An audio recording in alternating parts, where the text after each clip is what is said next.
Fuiste creado para conocer y disfrutar a Dios. Fuiste llamado a estar en comunidad para que llegues a ser todo lo que Dios desea que seas. Dios te diseñó con un propósito para que pudieras ser la diferencia en este mundo, y existimos para guiarte en este viaje. Graceway. Hola amigos, bienvenidos a este estudio. Espero que estén muy bien. El día de hoy estamos otra vez en Juan, el capítulo 11. Ya comenzamos el estudio de Juan 11, vimos la resurrección de Lázaro, amigo de Jesús.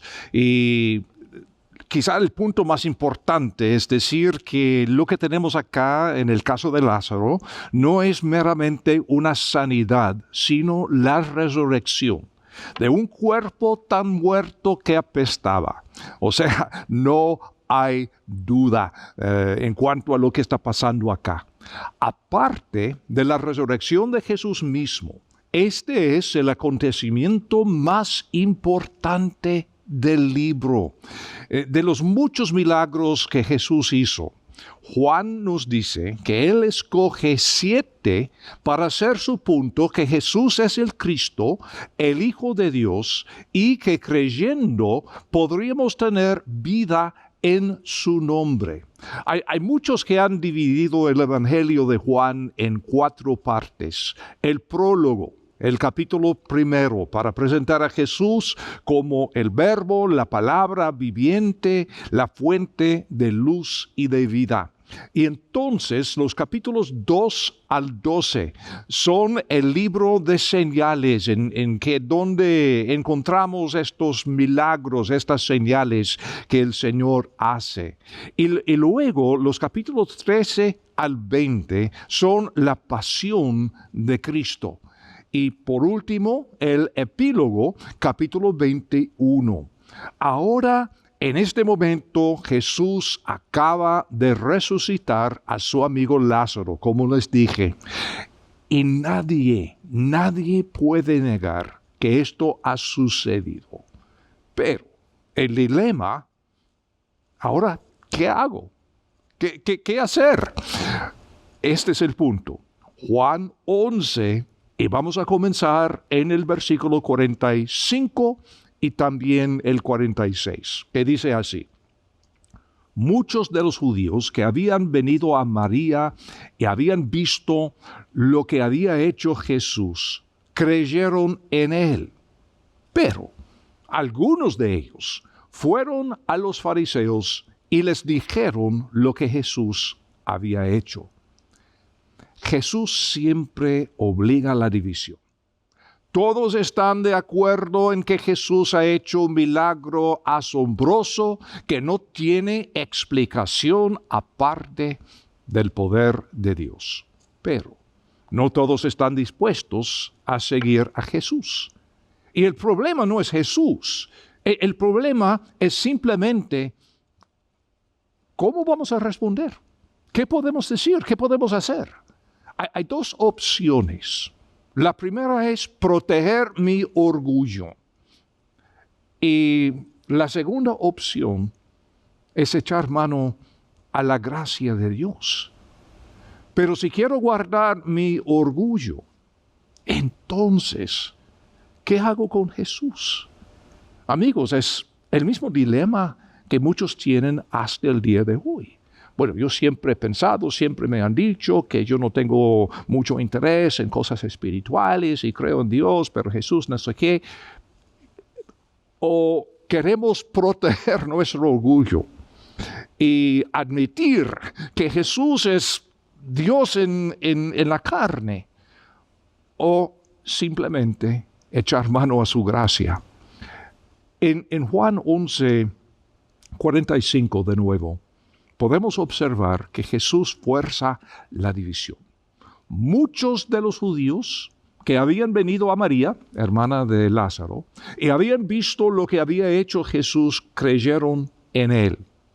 Pero algunos de ellos fueron a los fariseos y les dijeron lo que Jesús había hecho. Algunos ya no pueden resistir lo obvio y creen en Jesús. Otros aunque no pueden negar lo que ha sucedido, regresan a Jerusalén para contárselo a los fariseos gobernantes. Es por eso que digo a veces que la incredulidad es increíble. ¿Cómo es posible negar lo que ha sucedido? Jesús ha resucitado a Lázaro. La incredulidad puede poner una cara piadosa en casi todo lo que uno hace. También en este caso. Juan 11, versículo 47, vamos a seguir. Entonces, los principales sacerdotes y los fariseos reunieron al Sanedrín y decían, ¿qué hacemos? Pues este hombre hace muchas señales. Se reunieron estos dos grupos, saduceos, fariseos, para decidir qué hacer con Jesús. Y sin duda, abren la reunión en oración. Me imagino que sí, ¿verdad? Casi les aseguro que así es. Siempre piadosos en toda su incredulidad. Su incredulidad no se debe a la falta de evidencia, no. Saben y admiten que Jesús ha hecho muchos milagros. Por eso digo que la incredulidad es increíble. Están rechazando a Jesús por motivos morales, motivos de su propio orgullo y egoísmo, no por falta de pruebas. Es lo que Jesús dijo, Jesús mismo, en Juan capítulo 3, versículo 19, acerca de los hombres que aman las tinieblas en lugar de la luz, porque sus obras son malas. Esta es una característica estándar entre aquellos que rechazan la verdad de Dios. Pueden dejar a su cónyuge o no pagar sus cuentas, robar a su vecino, y en todo esto siempre encuentran una manera de poner rostro espiritual en lo que hacen. Si se descubren, siempre es culpa de otra persona o culpa de Dios. Pero no van a confesar su incredulidad ni su pecado. En versículo 48, siguiendo la historia, en esta reunión dicen, si lo dejamos seguir así, todos creerán en él. Y vendrán los romanos y destruirán nuestro lugar y nuestra nación. Es decir, estar haciendo de esto un problema de seguridad nacional. Irónicamente, es su rechazo del Mesías lo que conduce a la destrucción total de Jerusalén por los romanos en el año 70. Así que conspiran para eliminar a Jesús. Perdón. Es decir, se están quedando sin opciones. ¿Ignorarlo? Eso no está funcionando. ¿Seguirlo? Algunos lo han hecho, pero estos hombres tan religiosos han ido demasiado lejos para esto. ¿Cómo es que vamos a confesar que estuvimos equivocados? ¿Oponerse a él? Esta es la única opción lógica que les queda, fuera de creer en él. En versículo 49 seguimos. Entonces, uno de ellos, Caifás, que era sumo sacerdote en aquel año, les dijo, ustedes no saben nada, ni consideran que les conviene que un solo hombre muera por el pueblo, y no que parezca toda la nación. Es decir, que Caifás retoma este tema patriótico, deben matar a Jesús por el bien de la nación. Esto es, señores y señoras, increíble. Este es otro ejemplo de lo que llamo la incredulidad increíble. ¿Cuál es la mejor manera de lidiar con este hombre que tiene el poder de resucitar a los muertos? Matarlo. Vamos a matarlo. Hoy día hay muchos que siguen conspirando contra Jesús. Algunos tratan de ignorarlo, otros tratan de oponerse a él, conspirando contra él para convertirlo en un mito, un hombre imperfecto, confuso, pero sincero, buen maestro, o simplemente un concepto cósmico donde no puede ser una amenaza a mi comodidad, a mi vida, mi rutina, mis creencias. La incredulidad, sin embargo, siempre cae cautiva al plan de Dios. Versículo 51, por favor. Pero esto no lo dijo de sí mismo, hablando de Caifás, sino que como era el sumo sacerdote de aquel año, profetizó que Jesús había de morir por la nación. Ahora, muy importante lo que hemos leído.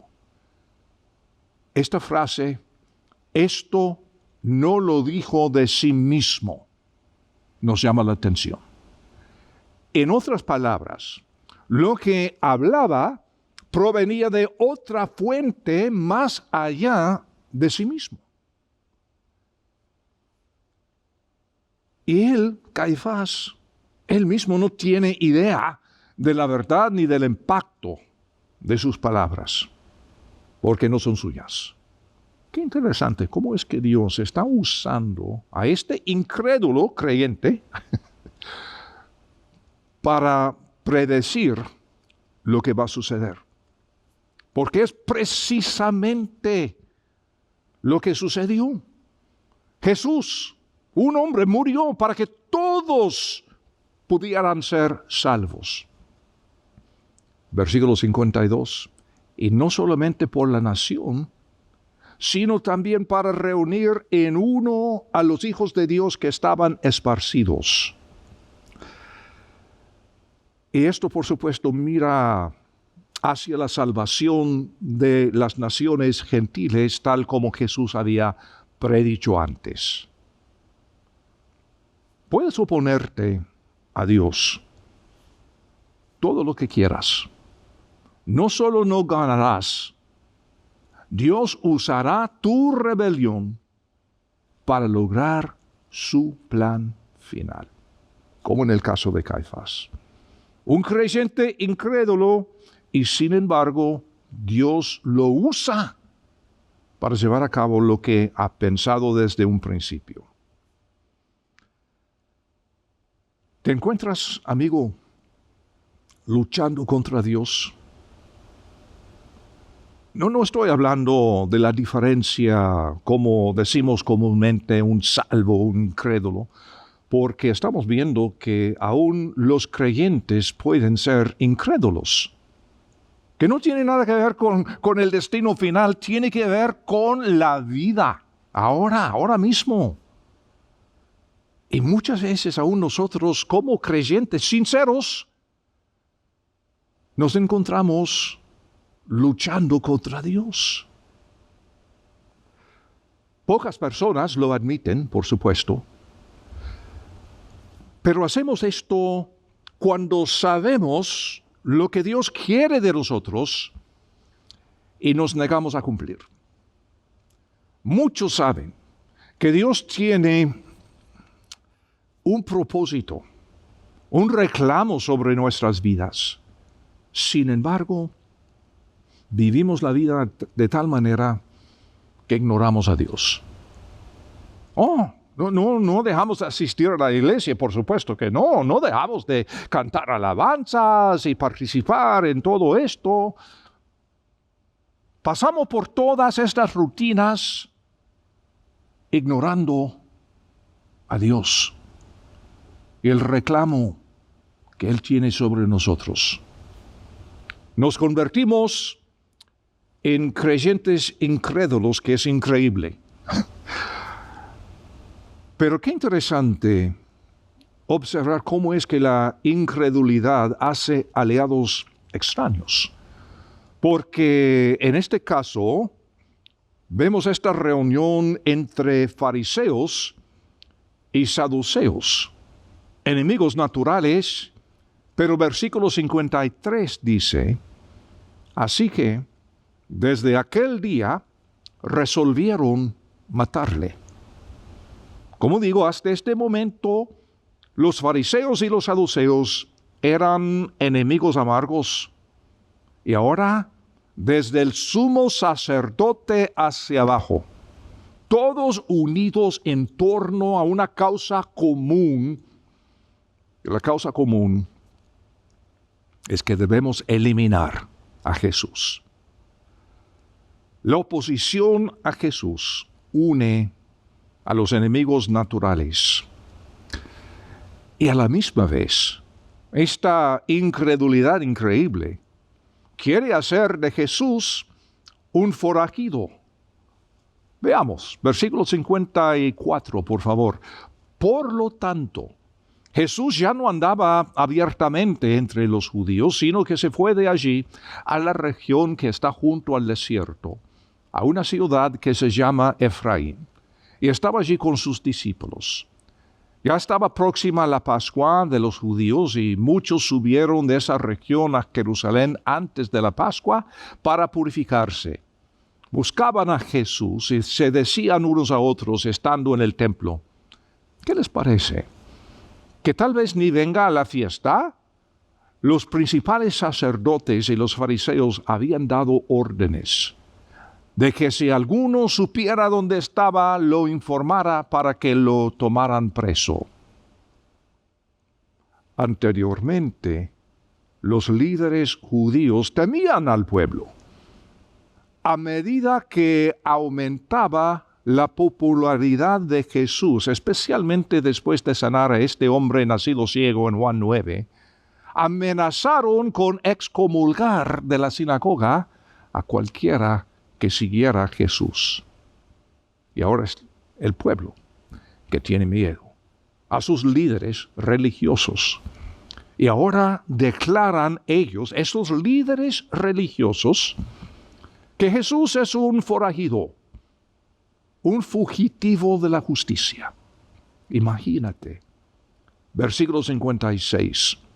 Buscaban a Jesús y se decían unos a otros estando en el templo: ¿qué les parece? ¿Que tal vez ni venga la fiesta? Ahora, en el griego, estas palabras forman un doble negativo, que en el idioma griego es muy fuerte, comunicando la idea de que seguramente Jesús no sería tan tonto para venir a Jerusalén durante la Pascua, ¿verdad? Ese es el sentido de estas palabras. Ahora podemos ver a estos líderes religiosos arrinconados por su propio orgullo.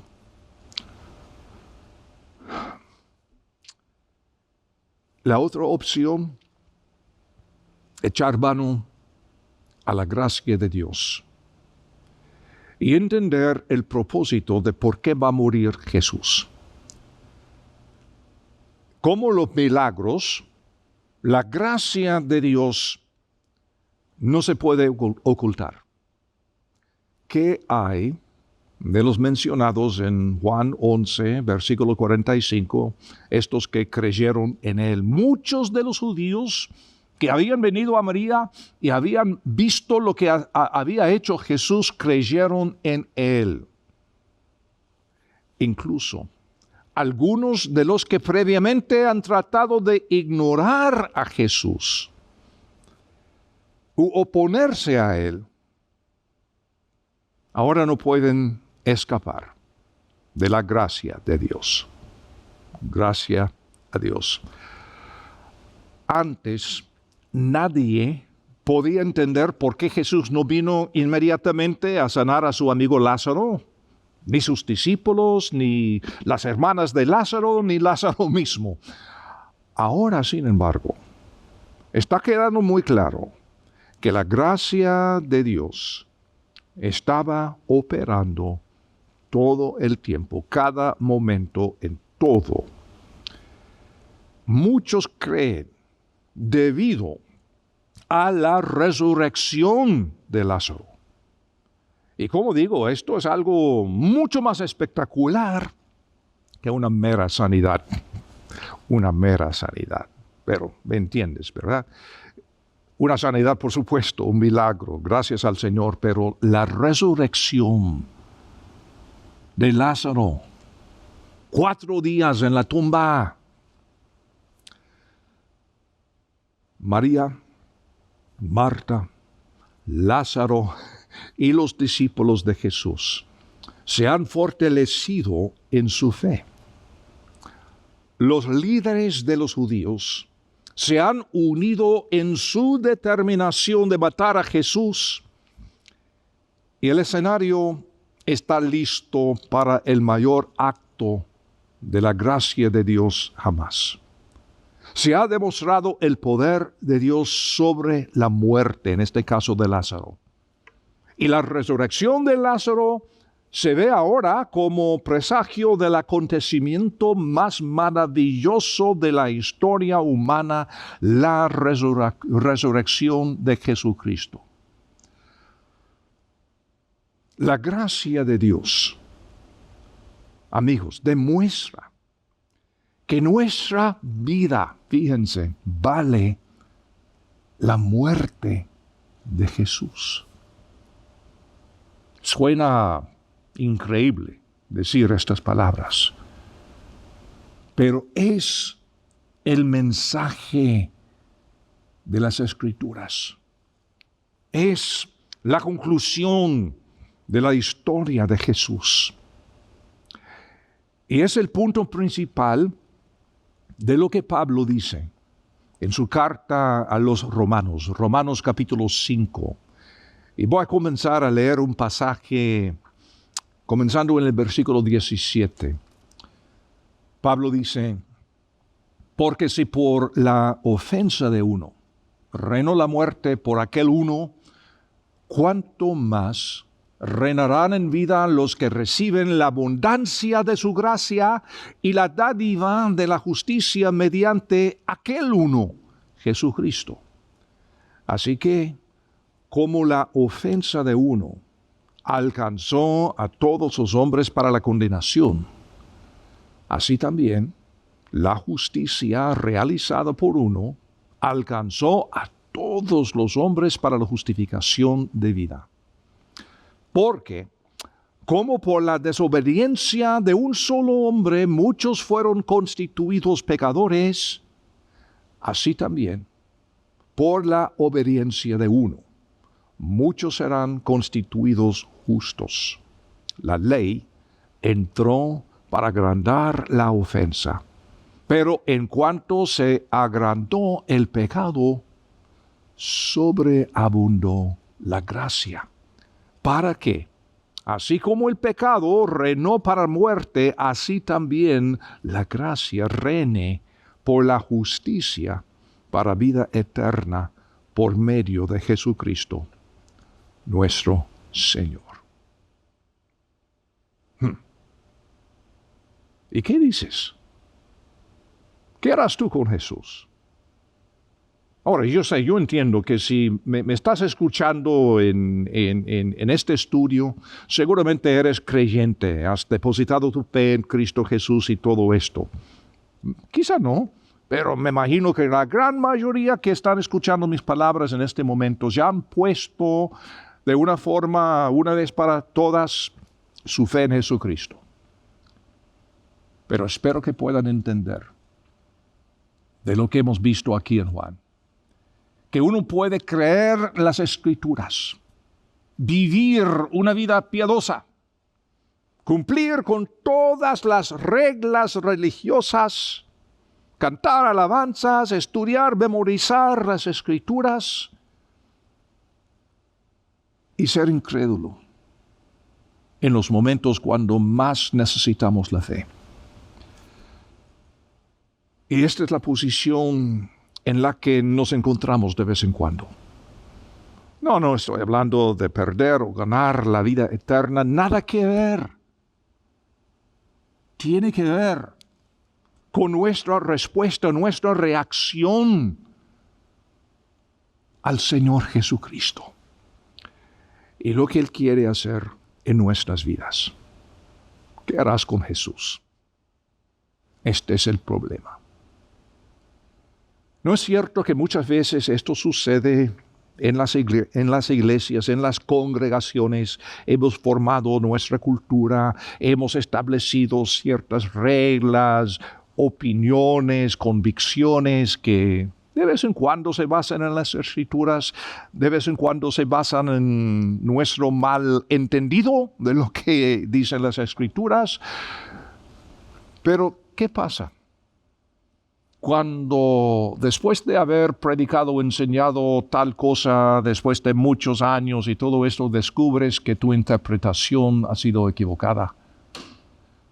Con más reflexión, con más madurez, con más sabiduría, descubres que no es como lo has pensado.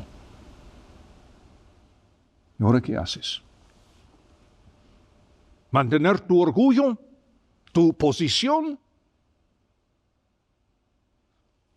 Es una lucha, ¿no?